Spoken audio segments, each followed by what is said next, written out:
Hey guys, Prowl 1701 here. Today we're going to be reviewing the novelization of Revelation of the Daleks by Eric Sayward. Now, I just recently read his novelization of Resurrection of the Daleks, which I enjoyed a lot. If you want to check out that video.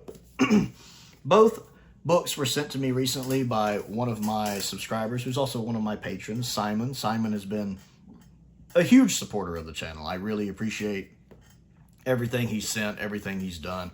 Definitely want to give a huge shout out to Simon. I really appreciate everything. I really liked this novelization.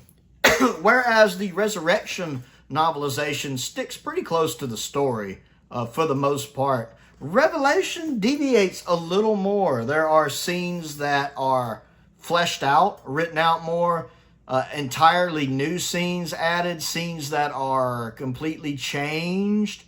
I actually find this a really good read. Now, like I mentioned in the Resurrection review, sometimes the actual structure of the writing is a little odd, but it wasn't as bothersome here. It was just the occasional thing, like the way it was typed out. I was kind of like...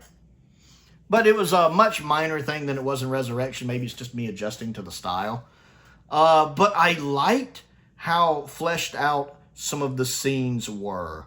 Some of my nitpicks with Revelation of the Daleks, the TV broadcast version, are actually addressed here. Like if you've ever heard me talk about Revelation of the Daleks, the DJ's death in the TV version has always bothered me. Because he pretty much shoots two Daleks and just randomly goes, well, I guess that's all of them, stands up and, oh no, there's another one. And then he gets killed. And it always struck me as dumb. And it's done much better in the books here. His death scene is expanded, where he kills a few of them and there are no more there. And then he goes to broadcast a warning. He's the one who basically broadcast a warning. Hey, rise up, rebel, we're under attack, this is bad. While Perry mans the gun. And at one point, Perry's not quite manning the gun yet. He gets shot. The DJ gets shot. He doesn't get killed. He just gets injured. But Perry doesn't know how to use the gun. And he manages to wake up long enough to tell her, no, use the green button, before he gets shot and killed again. And then there's a whole nother character that's not even in the TV version, that's in this novelization, named Alex, who's kind of mutated, kind of like the guy they found at the beginning, the one Perry has to kill, which the guy she kills actually thanks her because he's mutated so far he can't control himself. There's another guy kind of like this they run into named Alex. And Alex kind of takes over the DJ's spot afterwards, you know, getting on broadcast, warning people to rise up. And there are these whole scenes like these pyramids that are hollow, that are built with like hydraulic water and pressure, and the Doctor sabotaging that. That's not in the TV version that I enjoyed. The professor's daughter, the guy who's the glass Dalek, the professor's daughter and the doctor that's with her, they get expanded on. They still die in the novelization like they did in the TV version, but their death is much better done. I've always had a little bit of issue with their death in the story, where, you know, the power pack that they've hardly used seems like it's run out. Their whole bit is expanded, but here they're really written better. And her death especially is done very different and a lot more graphically. I don't want to spoil it if you read it, but it's interesting. And it's handled, in my opinion, way better. It has a darker feel to it, the novelization. It feels more like Resurrection, honestly. Resurrection, the TV version or the novelization, is a very dark story, a very dark feel, especially like for Tegan. This story has a much more, feels much more in line with Resurrection to me, with its dark tone, which again, same writer, hardly surprising.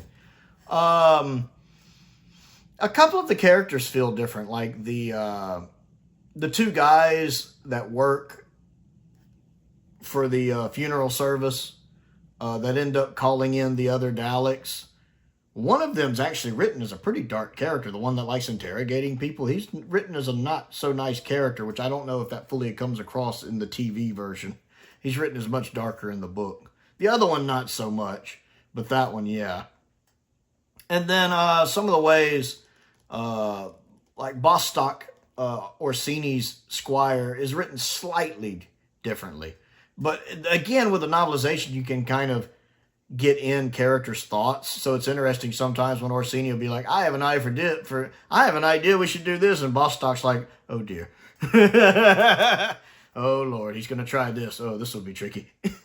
Little moments like that when you can get into a character's head is really nice. I actually think that each version has its advantages. I mean, with the TV version, you're getting the performances, which are nice. You can see the performances, you can hear the music, you can see the sets.